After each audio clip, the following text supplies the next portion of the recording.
Good evening. Welcome to the William G. McGowan Theater at the National Archives, and welcome to those of you joining us on YouTube, and a special welcome to our friends at WJLA who are with us tonight. I'm David Ferriero, the Archivist of the United States, and I'm very pleased to open this program on DC statehood and representative democracy. Especially pleased to open it since I'm a DC resident.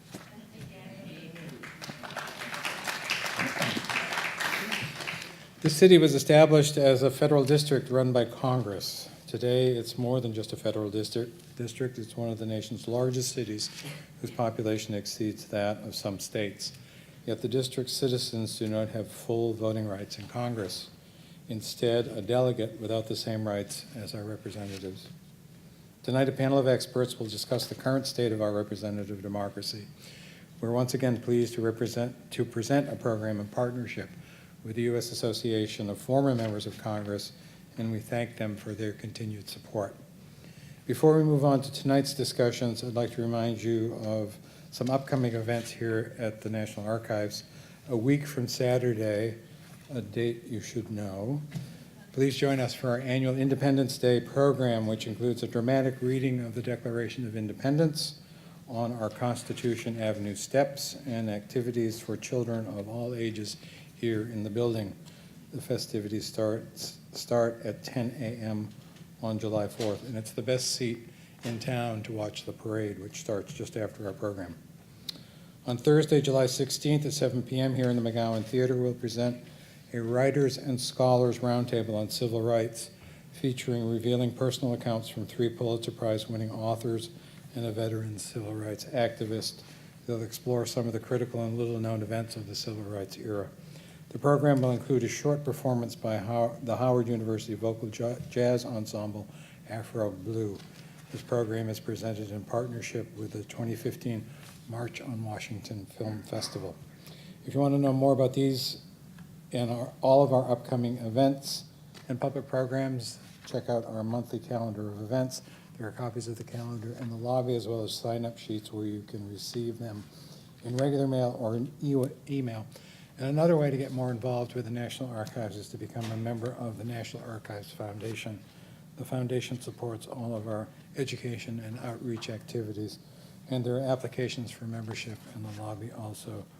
And a little-known secret that I'll share with you, no one has ever been turned down for membership in the foundation.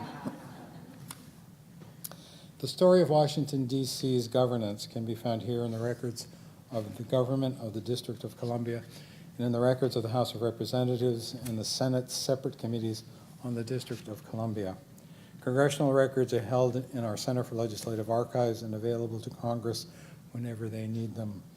The 1,600 cubic feet of records of the government of the District of Columbia date from 1791 to 1978.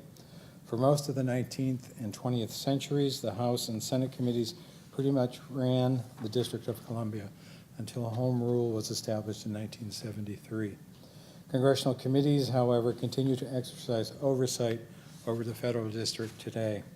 Tonight's distinguished panel will provide a fresh look at the current state of affairs in our capital city. To introduce the panel, I'd like to turn the program over to the President of the U.S. Association of Former Members of Congress, Barbara Kennelly. Barbara served 17 years in the House of Representatives, representing the 1st District of Connecticut. She was the first woman named Chief Deputy Majority Whip. Barbara is the founder and president of her own advocacy organization and is a distinguished professor of political science at Trinity Washington University here in D.C. Please welcome Barbara Kennelly.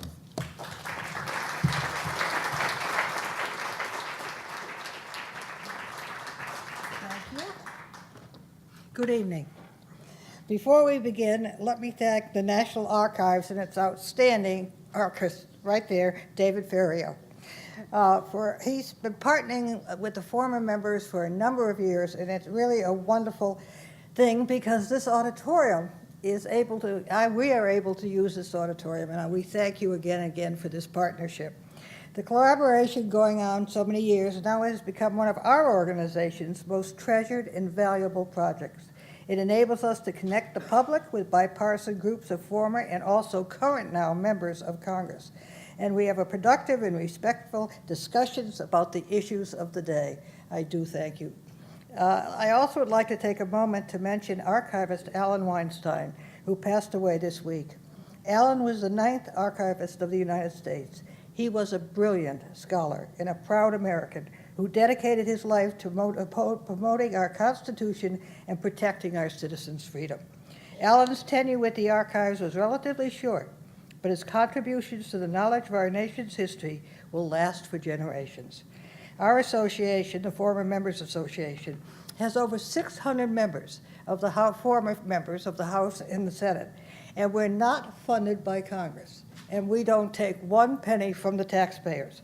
But what we do is we focus on civic education domestically and democracy building overseas. So we have a whole program in the United States, and then we have another program where we send people overseas to explain our system of government. Former members of Congress who participate in our projects donate their time and their expertise because they strongly believe in the value of our organization, which are that bipartisanship, transparency, and really listening to the other's point of view are the hallmarks of good government. We invite the audience, and I do hope that you will participate in this dialogue, and we ask you to contribute your opinions in a productive and respectful manner, just like our panelists will do tonight. Our topic will be, and that's why you're here, D.C. statehood and voter ID laws. This is a very complex subject, and for many, it's an emotional subject. And I'm delighted that you're here to listen to us tonight.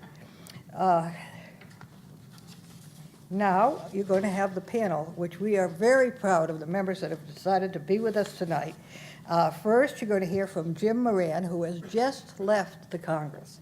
Jim has been a Democratic member of Congress from 1991 to 2015, representing Virginia, the 8th Congressional District, which includes Arlington County and a large portion of Fairfax County. He was probably a congressman for many of you in this audience. After Jim Moran, we're going to hear from Jim Walsh, a Republican from upstate New York, who has served in the House of Representatives from 1989 to 2009.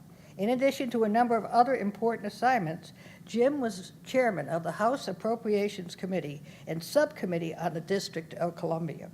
Jim is also vice president of the Former Members Association. Many of you certainly remember the long and distinguished service of Tony Williams, as he was the mayor, the 5th mayor of the District of Columbia, and a very, very popular mayor. We are thrilled tonight that we're going to have Eleanor Holmes Norton on the panel. She's going to be a little late.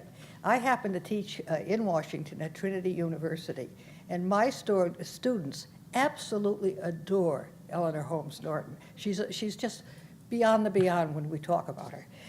Then our moderator, we're very fortunate in our moderator tonight, is Leonard Steinhorn, a former political speechwriter who now teaches politics and communications at the American University. Lenny also has written a number of books, included By the Color of Our Skin, which focuses on our country's racial divisions. He's a frequent commentator of CBS, Fox, and CNN. Thank you all for coming in. We all look forward to the panel. The panel?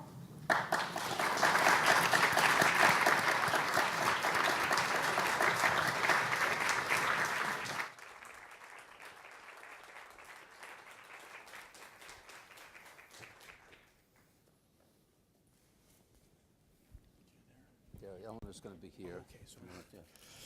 So she's gonna come.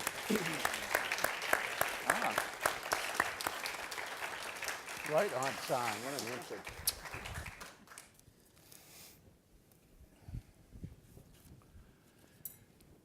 Well, thank you all for being here. We just got through the difficult part, which is finding our seats. Tonight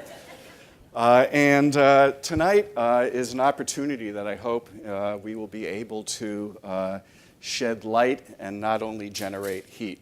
But it does involve a key issue that's central to our republic, which is democracy, representation, taxation without representation, politics, partisanship, and the Constitution. So all of these issues are going to be blended into our conversation here tonight. We're going to have an opportunity to hear different sides, different perspectives, talk about some of the current issues that aren't only related to the district, but also to voting rights and voter ID laws and those issues related to it, because many people make that connection.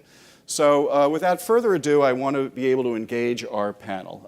We have an incredibly distinguished panel here, and we're honored to have them here. So I'm going to kick out the first question to somebody just for context, okay, which is, why don't we have representation in Congress for the District of Columbia? Anyone want to take a take at that? Jim I'll Walsh. take a crack at it. Thank you very much. I'm delighted to be here with all these very distinguished public servants this evening. I don't have staff anymore, so I had to do the research myself. It may be somewhat incomplete, but I tried to be holistic about it. But it's amazing how much thought was given to this capital in those times of great trial and tribulation. But remember, the first time these individuals met for the Continental Congress in Philadelphia, they were in a state, and then the capitals moved to York, Pennsylvania, to New York City. So they had an experience dealing with states while they dealt with a temporary capital. I suspect there were some lessons that were learned there. And then when the Constitution was written, very early on in the Constitution, Article 1, Section 8, established that there would be a national capital and that it would be on neutral ground, that it would not be a part or parcel of any individual state. It would be separate. And I suspect that the lessons that they learned, whether moving from place to place, was instructive about that. But it's also amazing how many times they dealt with this issue and continued to decide not to change its status to a state. First the Constitution, then the Residence Act of 1790 established this plot of land as the capital. Part of Virginia, part of Maryland, not all in one or the other. The Organic Act of 1801 officially placed the District of Columbia under the control of Congress, 1801. In 1961, the United States, the people of the United States voted for the 23rd Amendment to the Constitution, which provided the District of Columbia with 3 electoral votes to give people in the District of Columbia the opportunity to vote for President of the United States. But they did not in 1961 or 1801 or 1790 decide that it should be a state. They decided that it should not be a state.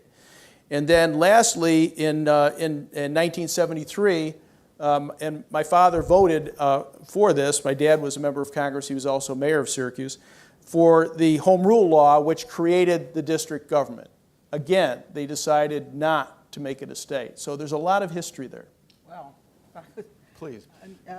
first of all, I want to say that it's a great pleasure not only to be with you, particularly at a forum like this, but with 2 distinguished former members of Congress and a distinguished former mayor of the District of Columbia. And these 2 members of Congress were both on the Appropriations Committee, and they were both, one is a Republican, one is a Democrat, guess which one.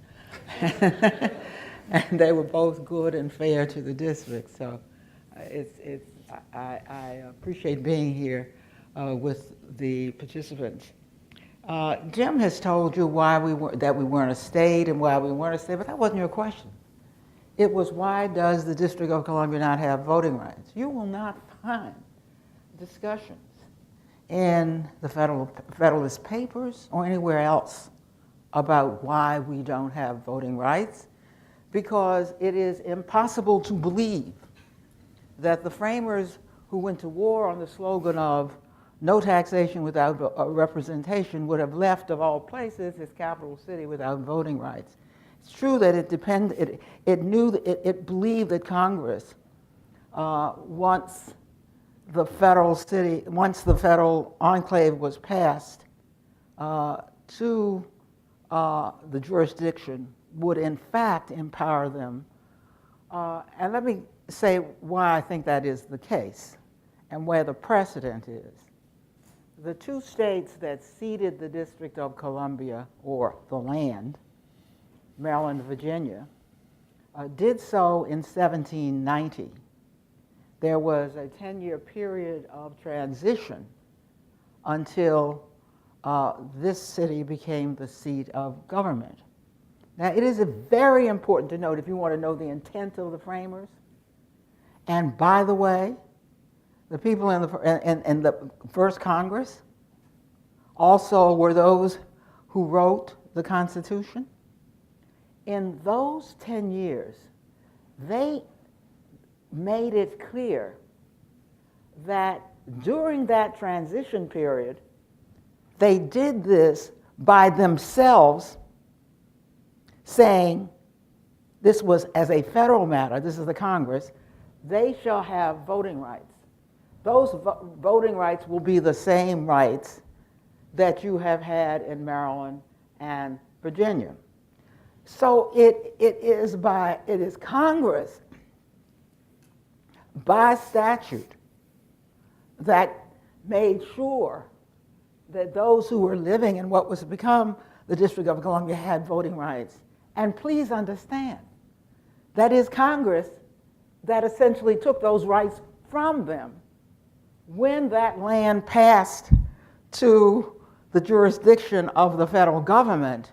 And by the way, they were so outraged, they who had been residents of Maryland and Virginia, who'd had every right that everybody else had, that the first thing they did in 1801 was to go into the streets and demand that the Congress of the United States give them their rights back. And we have been making that demand for more than 200 years ever since. Anyone else want to jump in on that? All right. Well, let me ask a question then. Well, I All had right. one more All right, piece go of ahead. context that I read a lot of histories of the district during my time as mayor, and one of them was a 2-volume history by Constance Green. And the Congress was meeting, the Continental Congress was meeting in Philadelphia, and there was a run on the Congress by the Revolutionary War veterans who wanted, like veterans until World War II, their payment. The state agreed with the veterans. Congress had to leave, which was a lot of the impetus for trying to create something special, but that's it. In this case, and I know this is on the wall of the archives. In this case, I believe and I hope that past isn't prologue. So, Well, all right, so let me just jump in and probe this just for a couple of seconds before we get into some of the politics. If it wasn't specific, if the intent was to provide voting rights, why was that not written into the Constitution?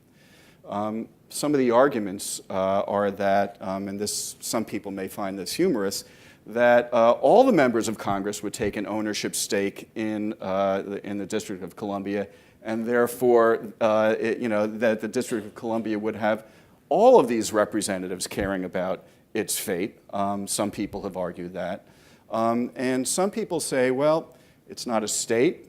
It doesn't have the jurisdiction of a state. It's not mentioned in the Constitution that it would be a state. And where it is mentioned in the Constitution is similar to congressional authority over forts, or let's say the post office, and therefore no one would say that a particular fort ought to have representation in Congress. So let's see if anyone wants to take any of those arguments on. I wish we'd stop confusing being a state and voting rights. Okay. Because, yes, we want statehood. And by the way, I'm pleased to announce that a bill was introduced in the Senate, a companion bill to my bill, with a record number of co-sponsors to make the district the 51st state. It was introduced today. I have a bill in the House that would has 120 co-sponsors, and that these bills are introduced with members already on the bill. I think does indicate that we understand to get all of our rights. For example, to keep the Congress from interfering with our affairs, we would need to be a state. But state, we wouldn't have to be a state in order to have taxation without representation. What nonsense to have the District of Columbia pay federal taxes and go to war. And yet when the time comes to debate whether to go to war, those who pay those taxes have no say whatsoever. I have a voting committee, but no say whatsoever. And it should be known, in case you did not know it, When I say we pay taxes without representation, per capita it is $12,000 per resident. That is more than the taxes paid by any residents of any state in the Union. So, you can talk about states all you want to, but the form that it takes should, in a democracy, surely not determine whether or not you have to be treated like colonials or somebody who has to just do what I say do, but have no say in what is to be done.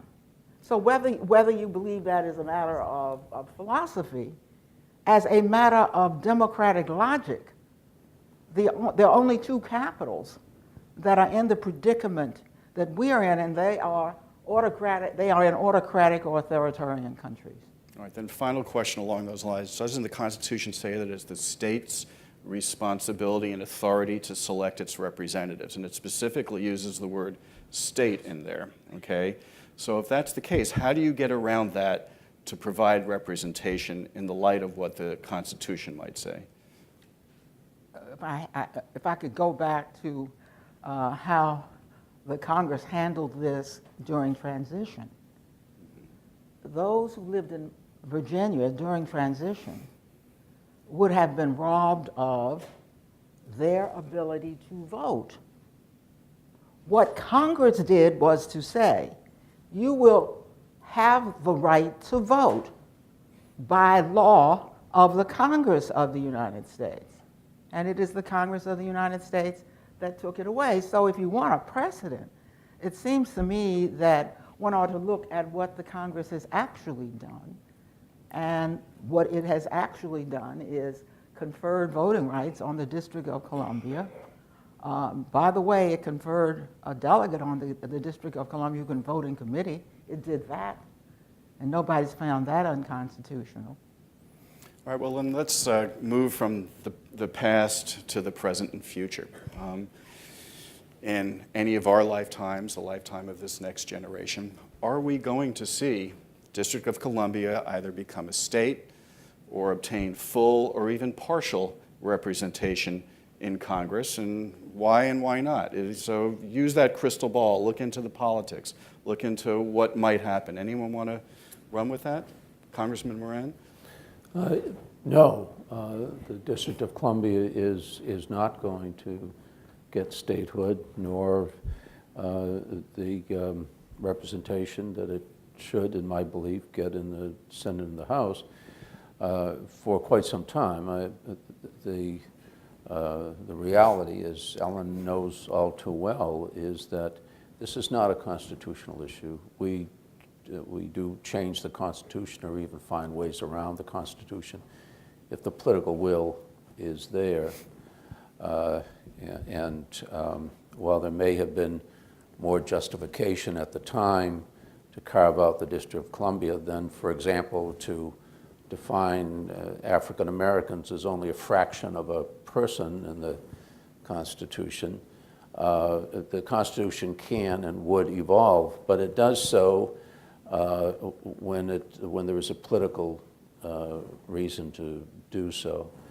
And right now, the politics are on the other side. The majority of the House and Senate being Republican, they have no interest in diluting their influence by increasing the influence of the Democratic caucus, because the two members of Congress would assuredly be Democratic. The two senators would surely be Democratic, as would the member of Congress. So it's not in their interests, and I don't think that's the makeup of the Congress is not likely to change until 2022 at the earliest, after the next census. So that's the reality. Now, you can make a moral argument, which I think is compelling. You can work hard, as Eleanor has, and as Tony did, and still is, and showing the pragmatic reasonableness of making D.C. a state. but I don't see it changing. Now, I will say, too, just to throw another aspect of this discussion, which should probably be addressed in this context, is that part of the reason that D.C. wasn't made a state is because it was majority minority, and the voters, the people, the population of the District of Columbia were part of a disenfranchised minority. And in the 1960s, when maybe you could have done it when there was an overwhelming Democratic Congress under Kennedy and even more so under Johnson, the Southern Democrats were racist for the most part.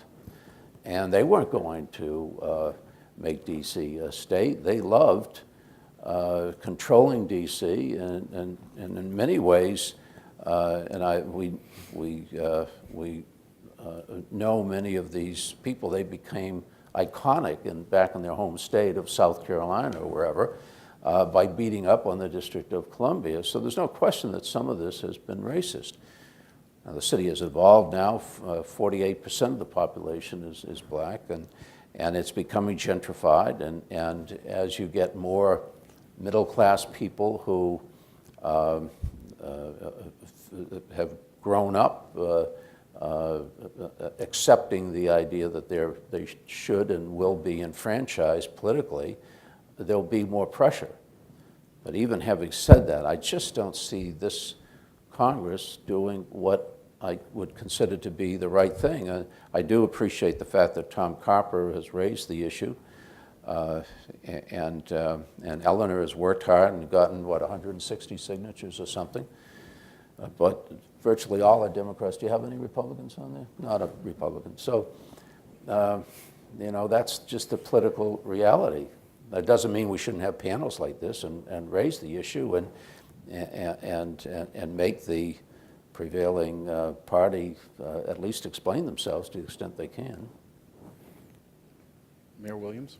I think a couple things. I mean, one problem I know mayors faces on the one hand, and I know Eleanor appreciates this, because you're trying to run the city. So on the one hand, you're going around, Hell's Half Acre saying, the city's great, please invest in our city, it's a wonderful city.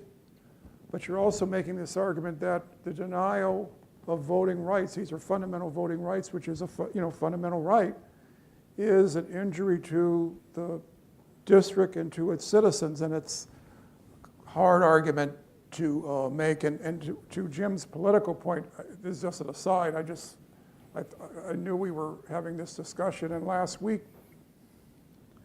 I went fishing in Alaska, which would be ordinarily neither here nor there, except that when you go into the Anchorage airport, it's really interesting because they have this huge billboard. Have you all seen this? They have a huge billboard right in the airport about the granting of statehood from territorial status. And if you start reading it, you realize that when Alaska was granted statehood, they originally thought Alaska would be a democratic state and Hawaii would be a Republican state. So this political component is important.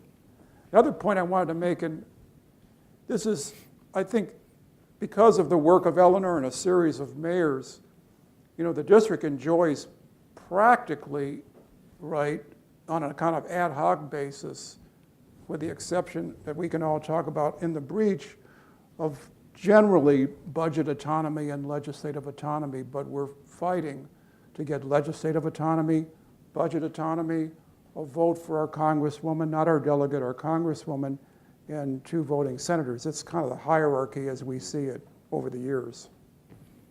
Congressman Walsh?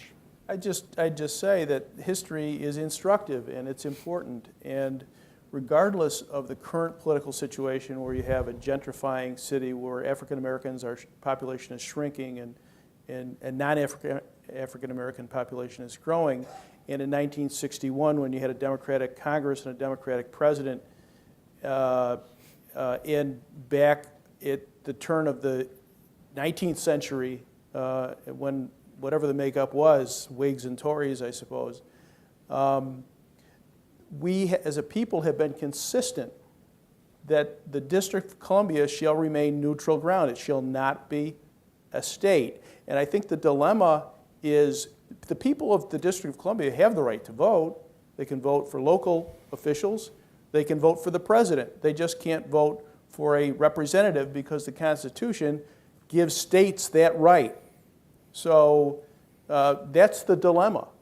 I think many people would agree that taxation without representation is the wrong thing.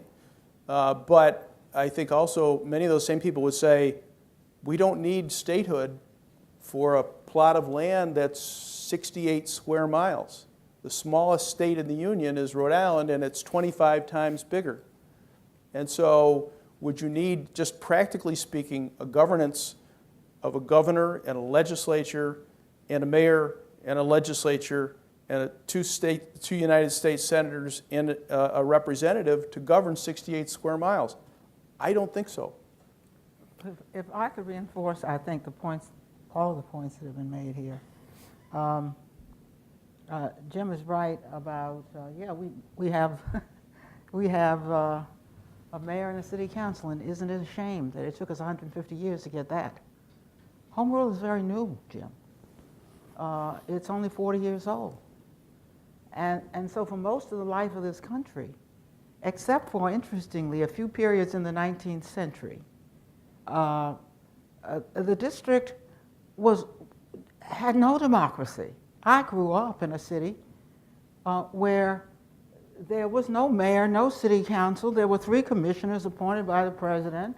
The whole thing was run by the Congress and the president. So even home rule was grudgingly given to the District of Columbia. And only, frankly, in the wake of the Civil Rights Movement, when by that time this was a heavily black city. And the Congress finally got shamed into giving the district home rule. But I also want to say, and this is to a point Jim made, there may be a racial element here, but I'm not sure it is. For one thing, for most of the life of this city, this was a majority white city. I went to segregated schools in this town. The majority was white. The majority was white forever until close to 1960. If you read the congressional record in the 19th century and you listen to the Southern Democrats, and you're absolutely right, Jim, the racists, the people who were doing the really bad work were the Democrats. They would openly say that the fact that there are black people there in any number is reason, I mean, the record is full of it, is reason not to give the district its right. So the Democrats are, if anything, more to blame than the Republicans. Tom Davis, a Republican, tried very hard to get us at least the House vote. And everybody worked with him. He had a perfect idea, one that plays off of, who mentioned Alaska? Tony. Tony mentioned Alaska, which is another state, by the way, that has one representative, just like there's one of me. Tom recognized something that most of us did not, that the state of Utah was due to get a representative. And then the Congress, not the Congress, the Census Bureau did something that it had never done before. It did not count its missionaries, which as a matter of religious faith, go, leave, and always come back. They did not count them at that time. And so for that reason, the Republicans were up in arms that they had lost the seat. And here comes Tom saying, okay, let's do what they did for Alaska and Hawaii or whoever it was, and let's just put the district with Utah. And guess what? Utah voted, went to its legislature, and agreed to become part of this pairing. And to show you, and this is to reinforce Jim's point, even when we had a Republican state, overwhelmingly Republican state, that wanted this, who would vote just the opposite from the way I would vote, undoubtedly, who wanted this seat so badly that they were willing to pair with us, the Republicans still wouldn't give the district a House seat. Well, No speaking, Senate involved in that, just a House seat. so speaking of Utah, if the residents of the District of Columbia voted like Utah, do you think that would change the politics of this?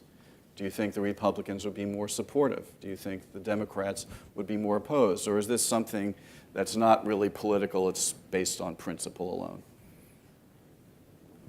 Well, I think that I'll take a stab at that. If this was in Salt Lake City, yeah, and they'd make sure that the residents of Salt Lake City were fully empowered to vote, given the current makeup of the Congress. I do think that this is overwhelmingly a political issue. I have to say, Congressman Walsh, though, makes some I think, telling points that shouldn't be dismissed. I don't want to suggest that those that the points he makes should be diminished in the argument. I think that they're perfectly reasonable. But on balance, I still think, even though it's a smaller geographical area, the fact that it has more voters than Wyoming or Vermont, you know, I think. But I would respectfully disagree a little bit. I mean, if you read the Wall Street Journal, Financial Times, any metric of a country, you know, there'll be GDP, employment, this metric of this or that activity. Last time I checked, I've never seen a metric of performance that was size of landmass. I mean, I think it's a nice thing to say, but it's kind of irrelevant, in all due respect from my point of view. Now, politically, is it relevant? I think so. I think it resonates with Americans, but just from a programmatic point of view, I can't understand it. So let's say that the idea behind the landmass is a political argument and that there are other political arguments out there. Congressman Walsh, do you think that the Republicans would be more predisposed if D.C. did indeed vote more like Utah? I honestly don't. I think that, you know, this building that we're in, it's built like a fortress for practical purposes and for illustrative purposes. It's containing the Constitution. It's a sacred document.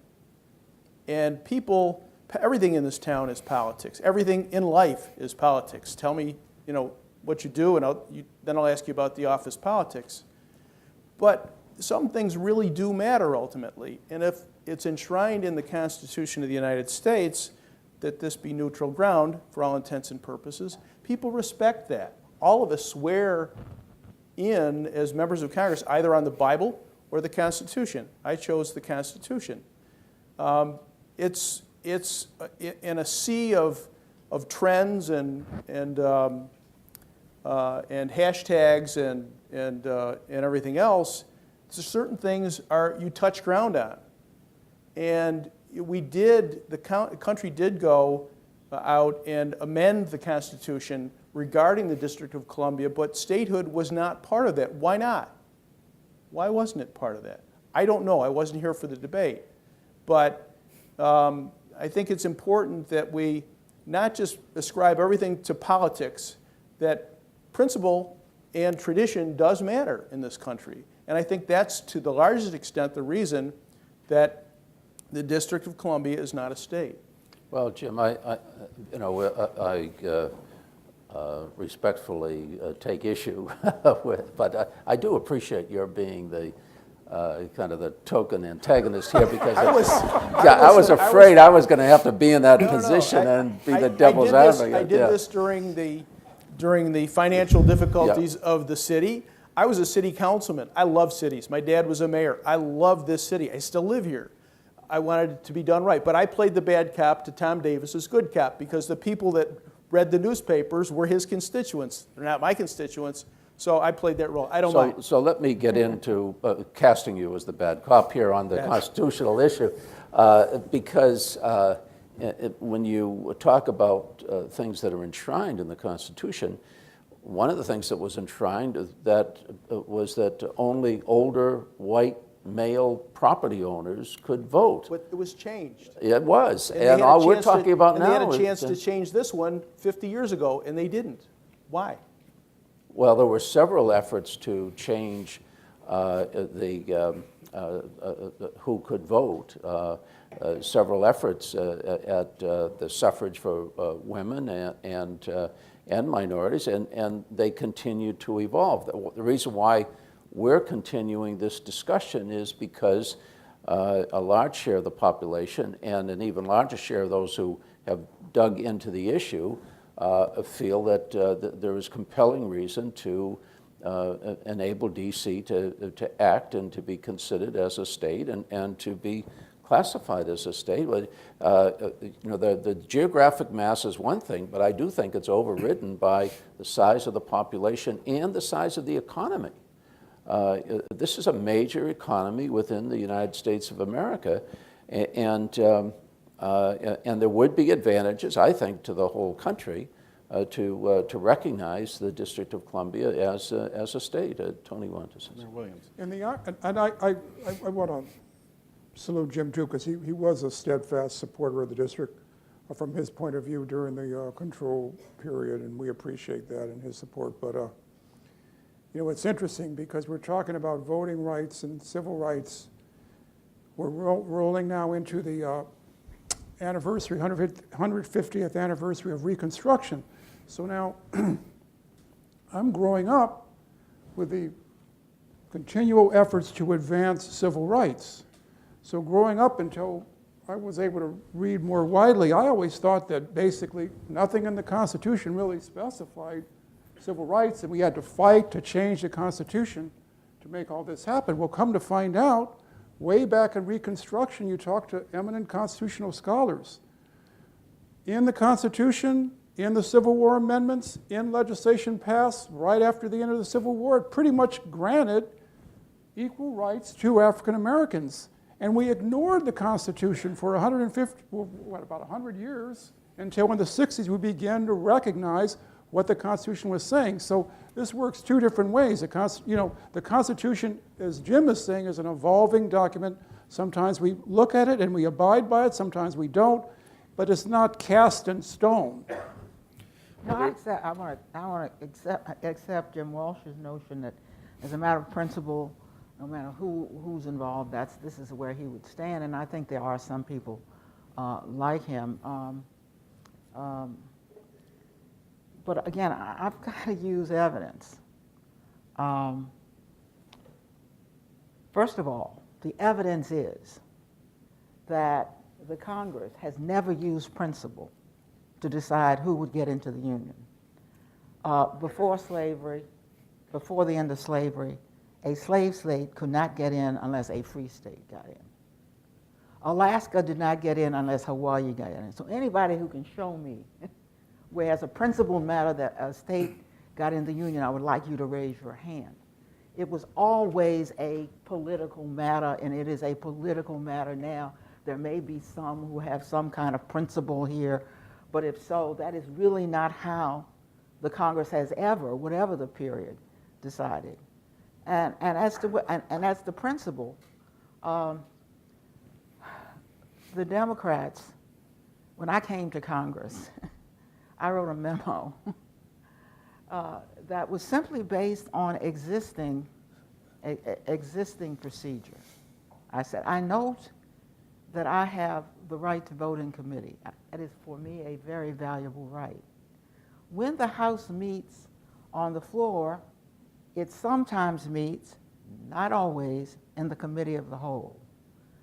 Committees, including the Committee of the Whole, were not created by the Constitution, but by the Congress. Respectfully, I ask to vote in the Committee of the Whole. The Democrats were in power. Tom Foley sent it out to outside lawyers. They came back and said, it is in your discretion. They gave me the right to vote on the House floor. The Republicans sued. They sued in the district court here and went all the way to the Court of Appeals before they gave up.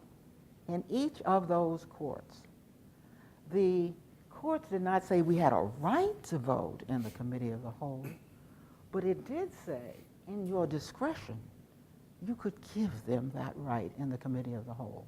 And there had been it had been surrounded with all kinds of things that would make our vote, really the thing that did something that Congress didn't want to do.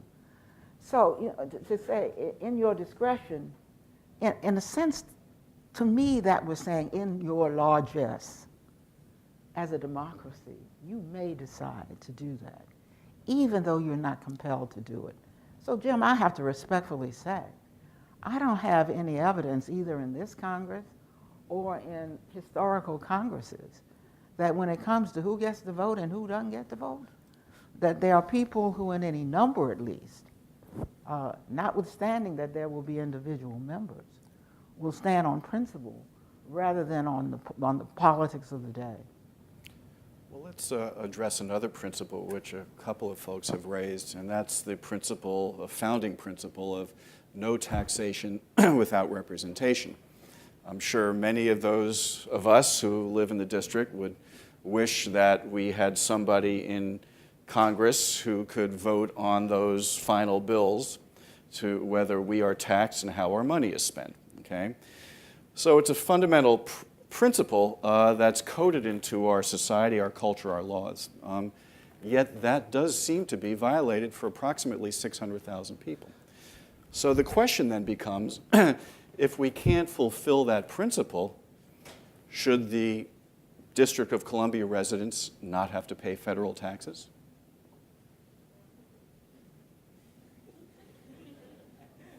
I'll comment. Since nobody else does, I think it will be the largest city in the world very quickly if that were to happen. I might even give up my voting rights in New York. Why not? Why not? If that's the way, if everybody feels that that's fair, then I wouldn't oppose that. But there is a third way to do this, and the third way is to create a much smaller federal city, treat it like a national park. Many people think it's a park anyway, and then cede the rest back to Maryland, who gave it to us in the first place. And then you have voting representation, you have 2 senators, you have a representative, and everybody's made whole. Thoughts on that? Well, first, Jim made a point about neutral ground. If we were a state, the federal enclave would be neutral ground. So the neutral ground would be preserved, and we'd be a state. I agree with Jim. Yeah, I don't know about the biggest, but we sure have more people than any other place. I tested this though. I just got so disgusted with being unable to get the vote that I myself put in the bill to test it. And Democrats followed me because they said, okay, only says this is, then it must be the way. I said, I was only testing one Republican. They were in charge. I never did it again. I tell you why. I don't want it. First of all, I have tested it on DC residents. They don't want it. You ask a DC resident, they will tell you, I want the vote. I didn't ask you for money.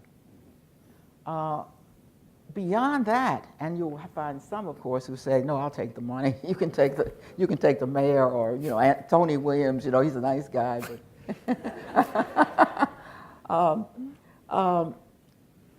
the demographic point that Jim makes would be overwhelming. Now, imagine what DC is going through now, where the papers say that there is no moderate housing here. I mean, this is like a lot of big cities.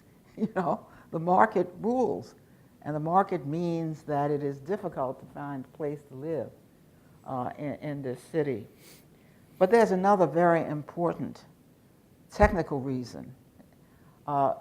This bill was introduced, I'm not sure it's been introduced this year, by Representative Gohmert of Texas.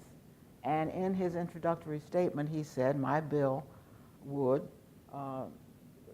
mean that the District of Columbia, by the way, and this is an important point, like the territories, would pay no taxes, like the territories.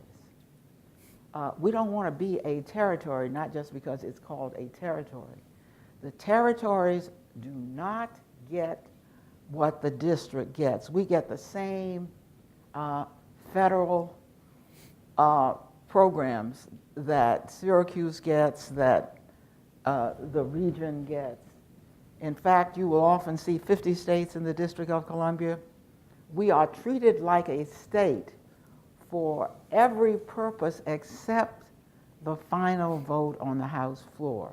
So if we were to give up what we have now, we would have to raise taxes a great deal because we'd have to make up for the funds we would lose in federal programs. So we don't want it that way. We want it the way every other territory, and they were called territories before they became states, got it. We were never called a territory, and we were never a territory. It's a good point because we had bipartisan support. Eleanor will know, for example, in Medicaid, to remember about 10 years or so ago, to get our Medicaid treatment the same as any other state as opposed to like a territory. That's an excellent point. Mm-hmm. When you look at interstate commerce, it's commerce between D.C. and any other state. It's considered interstate. So that's sort of written into those laws as well. I do have another question, and then I want to be able to kick it to all of you to ask some questions. And that is the issue of race that was brought up before.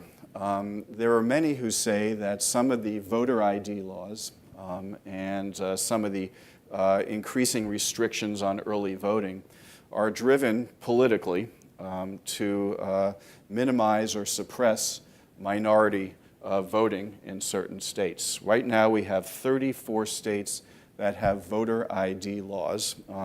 According to some estimates, approximately 10 or 11% of American citizens do not have adequate ID to be able to vote under those laws.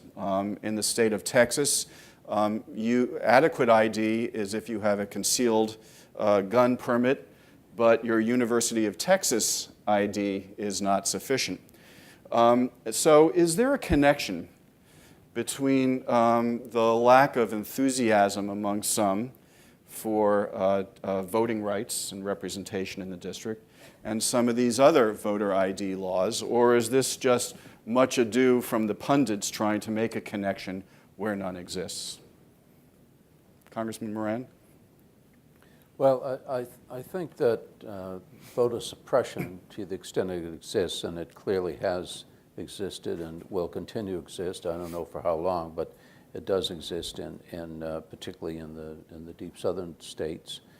It's for political reasons, to gain a political advantage, knowing what precincts are going to vote Democratic. If you're a Republican legislature, you can inadequately fund the voting booths. You can put up restrictions, particularly with regard to having to show ID and so on. I think it's a more modern, a bit more moderate form than the states used to use, which prohibited an African American from being able to vote effectively. I mean, it wasn't just a poll tax. You would have to guess how many, marbles were in a jar or whatever, just impossible things. They don't use as many outrageous things now, but I do think that it's clear what the intent is, and some voting officials have even acknowledged what the intent is to hold down, in this case, almost exclusively, it's the minority vote. It's a little different in the District of Columbia. The motivation may be consistent, but in D.C., there's no efforts to suppress the number of people coming out to vote. It's just that the empowerment of those voters is suppressed as long as they can't vote for the kind of representation people in other states can vote for. So I see it as quite a different variant, but I suppose it's still part of the same idea of the manipulation of the results of elections. I don't know, though, that I would put it in the same category as the current effort to do away with that kind of suppression and the effort to enhance voting rights. You know, I agree on that, because if you think about it, the denial of voting rights and every other right for the District of Columbia far predates anything having to do with voter ID laws. And I don't think that voter ID laws are entirely racial at all. I think it's because minorities tend to be Democrats. So I think that it has much more to do with the fact that they are suppressing the Democratic vote than they're suppressing the black vote. Look who else they're suppressing. Young people of every kind. Did you give the Texas example? Mm-hmm. Far outnumber minorities. So that again is just in the political category that DC voting rights and DC statehood has always been in. I think there's no question there's a history in this country, primarily in the South, of the either the party in power or which in this case, in most cases, was Democratic. And I really appreciate the fact that Eleanor recognized that Republicans have done good things in terms of civil rights in this country. We actually delivered the majorities for the Civil Rights Act in 1961, and the force of moral authority to get rid of the poll taxes and the other taxes in the South that were heinous, that were very much racially motivated.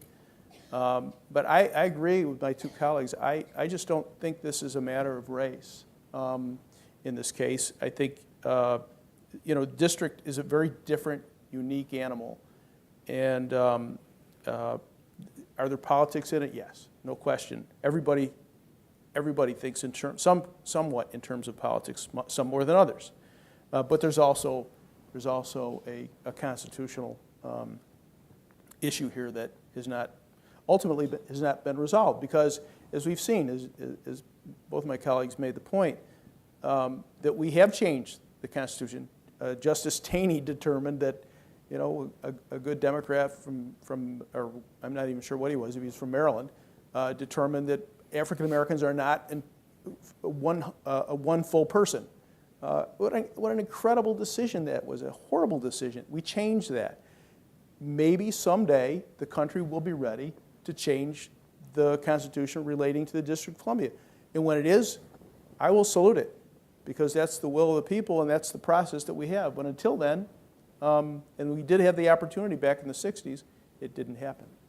I think it's only fair to indicate where the best politics came from until the 1960s. DC, after the Civil War, for the first time, the District of Columbia got the same form of government we have now, basically. They had a delegate, a mayor, a city council. Guess who gave it to them? The so-called radical Republicans. Guess how they lost it? With Reconstruction, when Reconstruction went, and a Democrat was elected president. Was it Andrew Johnson? I forget who it was. Yeah, was elected president. Almost immediately. He was a Republican. Who? It was Hayes, I No, think. it was You mean Hayes. when the Democrats after Reconstruction. After Reconstruction, After it was Hayes, yes, a Republican, and it was who But he beat cut a deal Tilden, with the yes, South right. to get elected. Mm-hmm.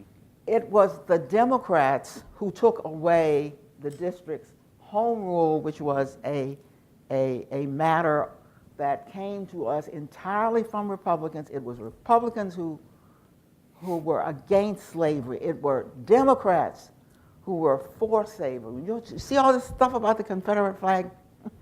It's Democrats, not Republicans. And Jim is right. Very hard, very difficult to get the Civil Rights Act of 1964 and 65. And the difference was made by Republicans. So you can talk about the politics of DC statehood or DC voting rights, but if you get down to race, if anything, Democratic hands are as dirty and dirtier throughout history than Republican hands. And since Republicans have opposed home rule and the rest, it has really not been on racial grounds. They do not raise racial slogans. Whereas when Democrats were against our home rule and against blacks generally, they were not reticent at all about bringing race into the picture.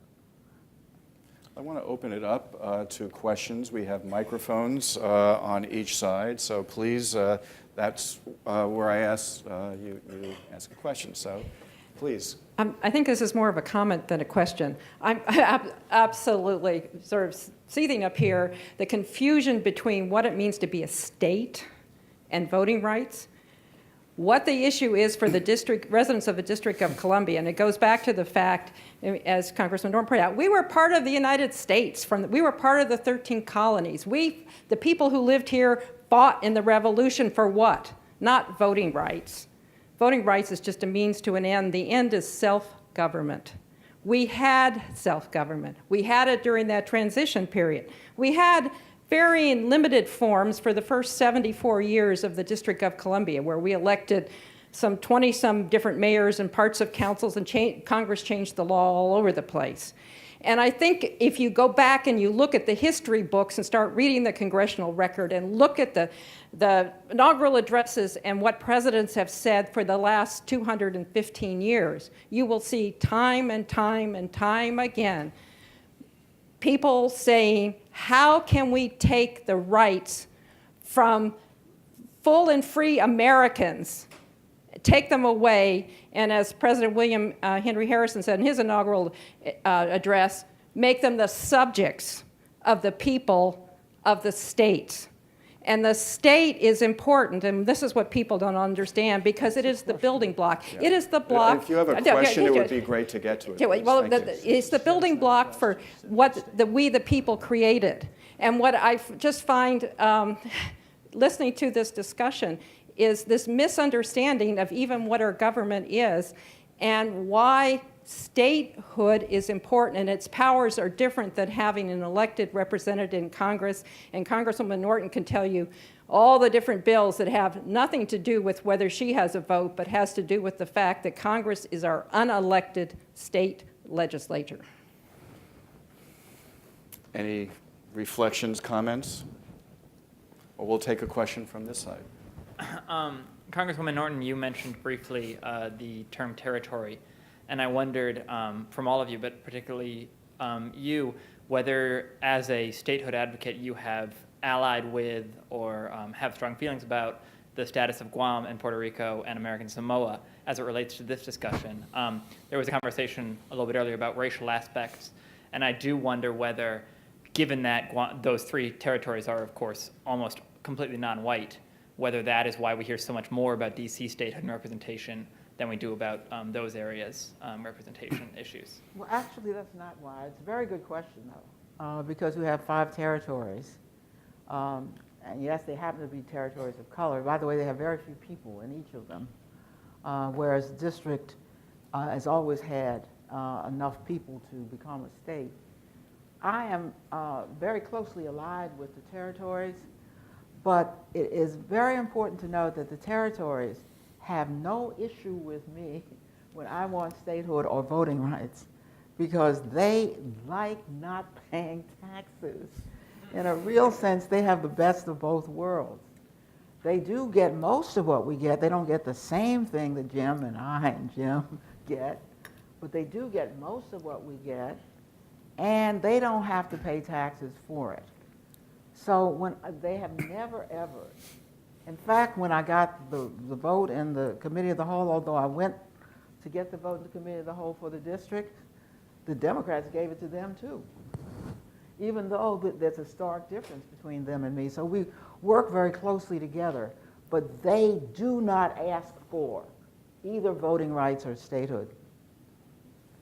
Puerto Rico is a little bit of a difference because it is a populous island, and they have a sweet deal, but there are a lot of people within Puerto Rico that do want statehood. It's a very divisive issue. And they will have less of a chance of getting it because they would have 6 representatives. Well, President Bush the first proposed in his State of the Union, or not in his inaugural address, that he'd like to see Puerto Rico become a state, but the people of Puerto Rico are of 3 minds. Yeah, yeah. Some want statehood, some want independence, some want it just the way it is. Right. And it's their right to determine what that will be. And right now, status quo is a territory. Yes. Hi, I'm Michael Brown. I am the United States Senator for the District of Columbia, one of them, commonly referred to as the shadow senator because I'm not recognized by Congress. But I have 2 quick comments I'd like to make. To Congressman Welsh, there was a Walsh, I'm sorry. There was a constitutional amendment, the Voting Rights Act, that would have given the District of Columbia 2 senators and a voting representative. And although it wasn't about statehood per se, it would have done very much the same thing. And the battle in the Senate was led by a Republican from Massachusetts named Ed Brooke. So there have been Republicans that have supported this idea in the past. And other than that, I want to say our biggest problem, as far as I see it, is that we don't put any money into our effort. 80% of America, when they were polled, said that they believe the people of the District of Columbia should have the same rights as everybody else.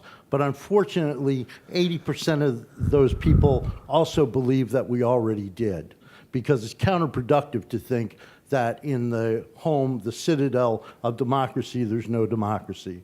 So we need to put some money into this effort. We expend $200,000 a year on it when we need to expend millions. And I think back to something that Congresswoman Norton said to me and a bunch of other people in a meeting: nothing's ever generated within the walls of this building. The pressure has to come from outside. So in order for us to become a state, we need to put pressure on Congress. We're the only people with a dog in this fight, really. And we need to reach out across the country. And to do that, we need to dedicate some resources. Thank you. Well, let me take off of that comment and ask a question. Congressman Moran said, you didn't see it in our lifetimes that this might happen. But what if there were a coordinated effort? What if there were lots of money put into it? What if it were turned into a nationwide campaign to be able to sort of provide what many people think might exist but doesn't? Do you think that would make a difference? Raising the temperature on this issue. Anyone? I can tell you, in 2005, I've been in national politics for 35 years. You wouldn't have found a person in America that would have told you that we could have an African-American president. So politics changes quickly. Anyone? Does it give anyone hope if we actually raise the temperature on this? If it became a nationwide campaign? If it became the equivalent of what we saw in the 1980s about drunk driving, okay, a massive campaign about that. And all of the other campaigns that have come, the anti-tobacco campaign, would that be something that you think could possibly change things? Do you believe in democracy? If you believe in democracy, you have to believe that if you could get to the people, and of course we can't, and Mike is absolutely right when he says, they don't know what they don't know, and we don't have any way to tell them. But if you believe in democracy, you have to believe that if you had the resources and the wherewithal to let people know, they would in fact not want their capital to be without a vote. And I'll give you another historic example, which was much closer, and still people had to fight. Our statehood senator's notion that about we've got to, we've got to inform people, we've got to do it. We are the ones with a dog in this fight is very important. Why is it that women got the right to vote only in 1920? I mean, these people slept with white men.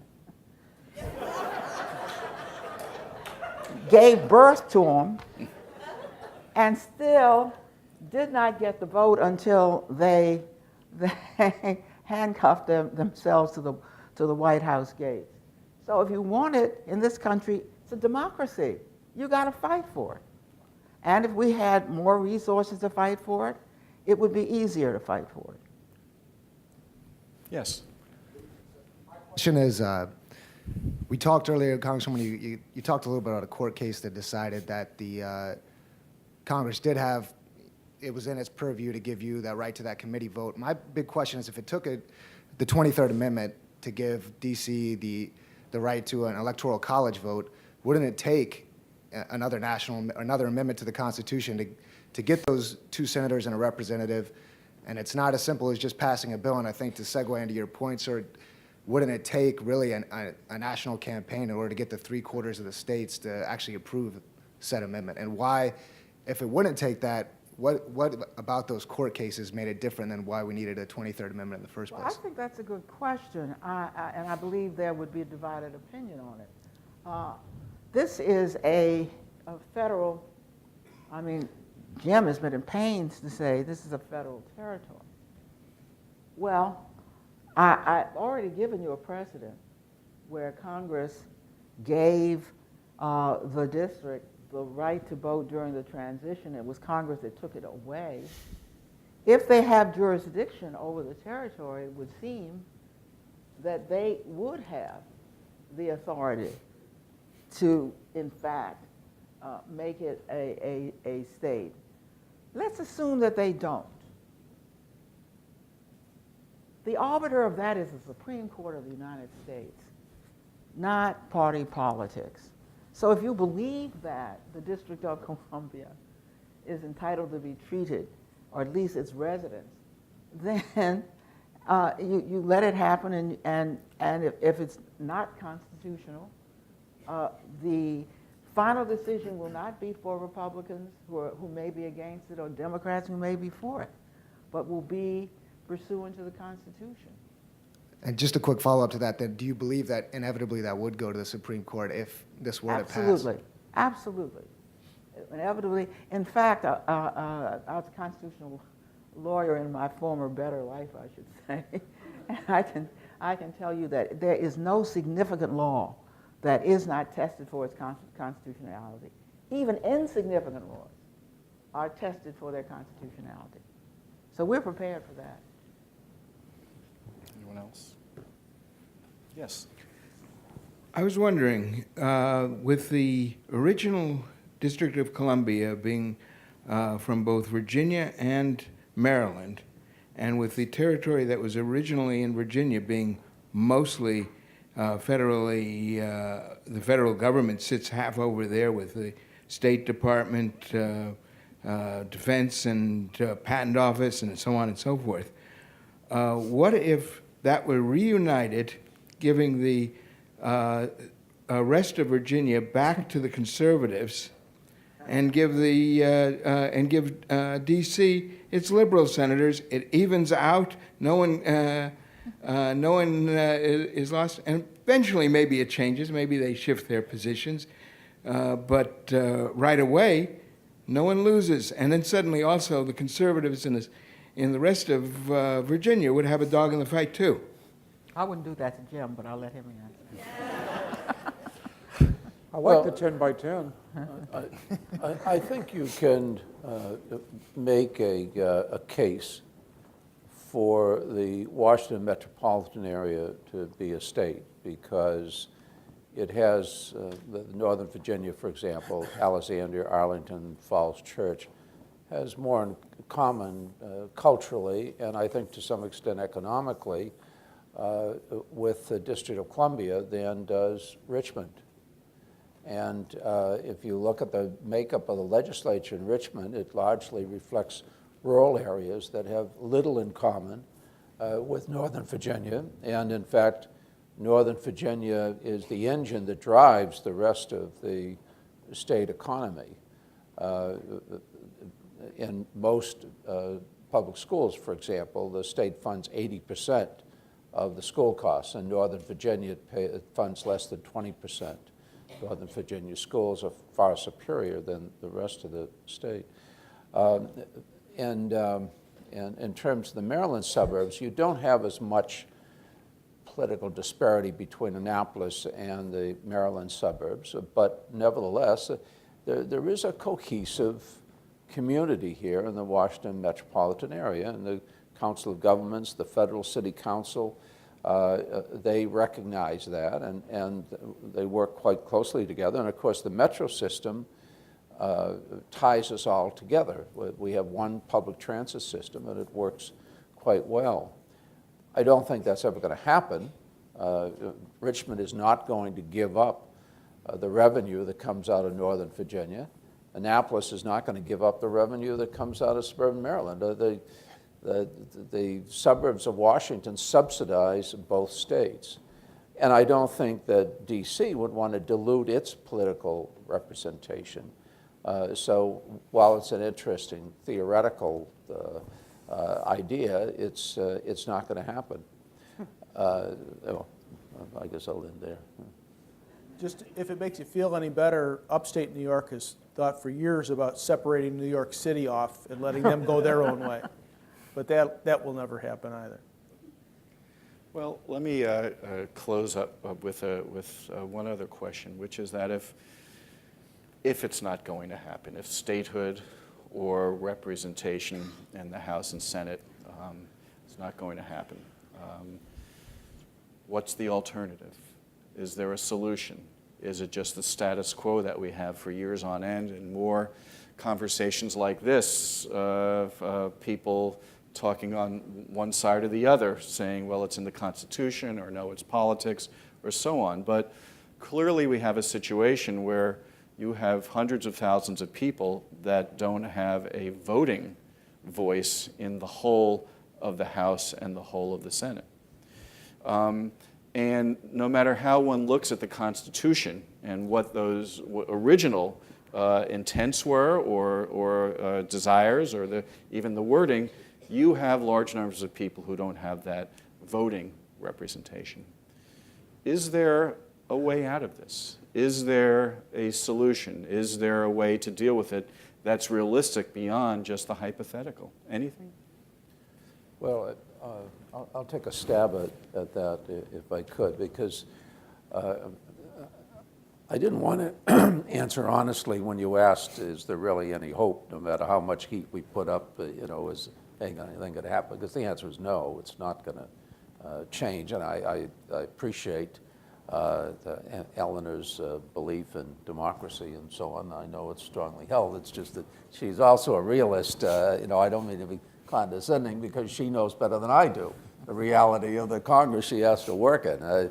It's just not in the cards until the makeup changes. And as soon as there was a Democratic caucus, they immediately elevated Eleanor's status to what it should have been. But again, that was politics on the Democrat side. But there are things that can be done. The metro system is an example where the suburbs are integrally tied to the District of Columbia. We have a public transit system. They understand that it wouldn't function if the jobs weren't as plentiful in the district as they are. And I do think there are ways to be creative in the financing to enable the District of Columbia to gain to an even greater extent from commuting. One of the things we haven't mentioned, and one of the reasons why it was difficult to be an advocate for statehood when you're representing a suburb, is the threat of a commuter tax. A state can impose a commuter tax, and obviously where you sit is often where you stand on issues like that, and the suburbs don't want that. But if you've got hot lanes coming in now all the way from Stafford County, and you've got the MARC trains coming in, as long as they go all the way into the district, there should be, I think, an even more equitable exchange in terms of the revenue coming in from those transit systems. It's a different form of a commuter tax, but I think it's one that would be far more acceptable. And as the population moves further out, and a lot of that is because they telecommute. So they buy houses where it's cheaper. And then, on Tuesday and Wednesday, the traffic gets more congested. But on Monday and Friday, you could zip and on the regular lanes. But those hot lanes, I think, should have gone all the way into the District of Columbia, and the district should have gotten a larger share of the revenue coming from those hot lanes. And I'd like to see that happen with VRE, with MARC, with all of our transit systems, so that where the district can take advantage, and I think fairly so, of the fact that it is still the job generator. I also think there are ways that we, in terms of the development around those public transit systems, where the district could be a greater beneficiary than it now is. Anyone else? I Mayor think Williams? I think if Maryland, Virginia, and the district work together on some issues in the way that Jim says, you're advertising the power of the district and the importance of the district. So you're getting at the point the senator was making, and you're also achieving a good economic outcome as well. I think that everyone on this panel is correct that statehood is far off. And yet we fight and struggle for it as if it might happen in the next Congress. That is how subordinated people in the United States have always done it. That is how the free blacks did it, when there wasn't a ghost of a chance that we would come free. And you do it enough, what happens is events turn the table. Events make an opening. Now, the District of Columbia wanted statehood when we got home rule in 1974. And there were some people who made fun of getting home rule. But I can tell you this, the majority did not decide if you can't get statehood, then we want to keep it the way it is. And so they got, and we're glad to get home rule, and home rule frankly did give Mayor Williams the right to run the city. It's only in a few ways that Congress interferes during the appropriation that you would think that Congress had anything to do with the district. So what does the district want now? I can tell you that first the district wants statehood, but when Tom Davis said he would fight for that House vote, the district overwhelmingly was with him for the House vote. They didn't say, oh, if you can't give me statehood, then I want to sit here with no vote whatsoever. In other words, they knew where they were. They knew what country they were in, and they knew how people have gotten their rights. Today, if you ask the District of Columbia, I'll give you a perfect example. Why did the District of Columbia have a referendum if they want statehood so much that overwhelmingly approved budget autonomy? Because they want what they can get of their rights as soon as they can get it. So they want budget autonomy, they want legislative autonomy, they want no shutdown language. In other words, if it's not the whole thing, we're not going to sit here and say, well, I'm not doing nothing until you all get your heads on straight. We're going for each and every crumb of it that is ours. At the same time, we're putting in a statehood bill where we get overwhelmingly, where we get more and more people for statehood. And by the way, not every Democrat is for statehood. So when I say more and more Democrats come on, that shows you that we are building towards statehood. And we particularly made the effort this year in the Senate and the House when both houses were taken over by the Republicans to say, take that. And enough of taking that, events open up, things change, and things happen. Well, I think it is a truism in American politics that if things won't happen unless you seize the opportunity, seize the moment, and actually put your heart and soul into it. And we have a panel tonight that's distinguished, thoughtful, articulate, who put their heart and soul into this evening, and I'm very grateful. Let's hear it for our Thank you, panel. Professor.